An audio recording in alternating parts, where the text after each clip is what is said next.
Yo, what's up, creepers? And you can Chris the Atari Creep. How's everyone doing today? Oh no, I don't have this. I'll have to fix it in post. I guess I can't put you there either. So what you're about to see is something I made for TikTok. So it's going to be configured completely different than what you're used to. But I figured since it had something to do with the Droid over here, what you're going to see is me build this thing. At least get it started. Because it's going to go right here when we're finished building the Droid. So stick around. I'll give you a couple tips and tricks, but nothing that you haven't seen from me before. So let me know what you think in the comments, guys. Thank you always so much for watching. Wherever in the world you are, I hope you're doing well. Take care. Creep it, world. And bye-bye. So this is one of my most favorite parts of any build. We're going to make a Greebly for my Droid. What you see here is part of a K-cup dispenser. This, I believe, is the nipple to which the product was squeezed through. This is just your standard fun cap. I believe this one was on an almond milk eggnog thing that my kid was drinking. And it just so happens to fit right here perfectly, aesthetically, too. So taking it apart, here's the K-cup dispenser piece. This, cleaned up, will also make a nice other piece that I'll use in the future for just a visual interest. This is a rubber gasket. It won't be easy to keep hand on that, so we're not going to use that for anything soon. So we trimmed the center piece off of this, and here's my idea. We're still going to use the two pieces together, but we're just not actually going to put them together. So I'm going to center this the best I can. And then I'm going to put this on that center raised lip, whatever you want to call it. And it's going to create this texture, this depth, especially with contrasting. You know, we're going to have some metallic colors on the inside. This will be on the outside, also looking metallic, but you know, maybe that's copper on the inside, or the equivalent of Star Wars copper. And you know, we're going to put some stuff in the little thing here to make it look a little bit better. But I think that's where we're gonna try to end up today. I'm gonna get rid of that shine, scuff it all up. The next ingredient is plastic primer. This stuff is transparent too. It's great. I love it.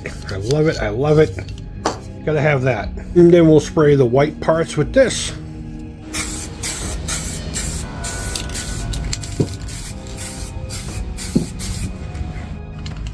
Very fucking important.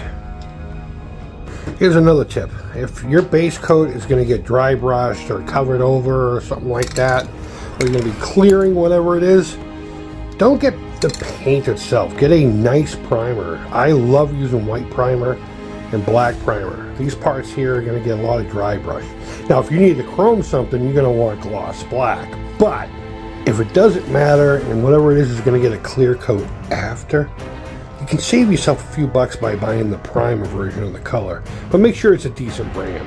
Black is a night full of fright, you'll be missing the day. Because of the transparency of this, and it was more frosted than anything, that's got a kind of a cool vibe going on, man. Oh, I'm just gonna paint the whole thing. You'll see where we're going with this in a minute. I've had this can for a while. Very, very little in there. I'm just going to spritz a little in there. Hopefully we can get some color out of this. Yeah, that actually worked well.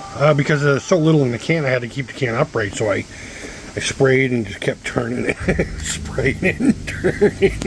But yeah, no, that worked out pretty well.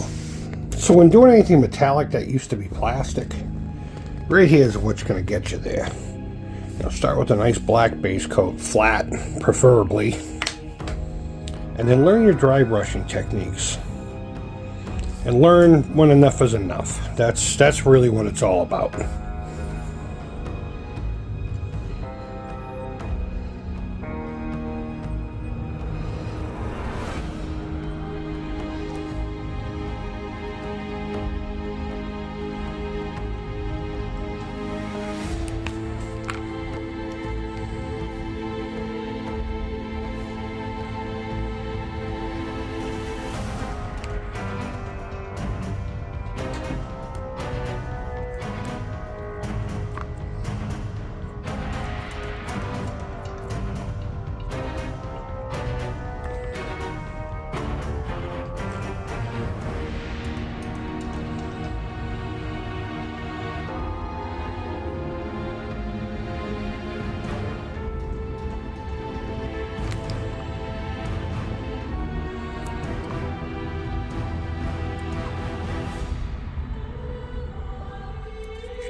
So now we gotta glue stuff. So I got some E6000 for the center here. That should be more than enough. A couple of drops of super glue on the outside to lock it in while the E6000 slowly does its thing. And now we just put it on the center and pray we did it right. That's about good enough for me. Good enough for government work. This, on the other hand, we're just going to go with a bunch of super glue. It should be more than enough. Should be more than enough. We're just going to go around the entire rim here. I hope that some of this grabs onto that tiny little ledge. So I'm literally just going to drop it in, move it around, and pray it doesn't set until I'm done positioning it. It's lift it. Here we go. There we go. And then we'll just get a little of this paint here. Wipe most of it off. And then we'll just kind of, as they say, kiss it.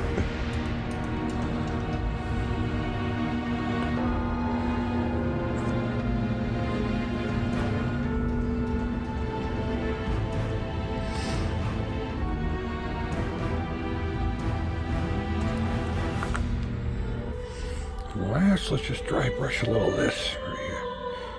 Give it some kind of like scratchy, like I'm barely touching it, barely. I'm doing that until I see. I don't even feel it. Ooh, that was a little much. Remember, you can always go over this with black again.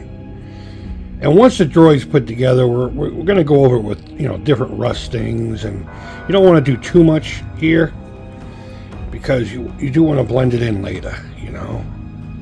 Or maybe this was a part that we got from a used droid or something, and that's why it's a little different.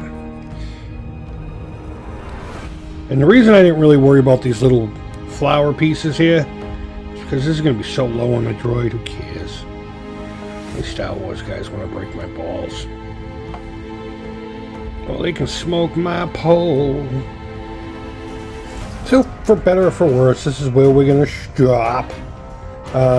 We still need to add detail on the side of here, and then once the droid's put together, we will weather everything appropriately once it's a whole piece. But this was more so to show you about an hour and a half of time. A little bit of glue, some paints, real simple processes, and you can come up with some really cool stuff. So I hope you guys enjoyed this. Maybe we'll do more. Bye-bye.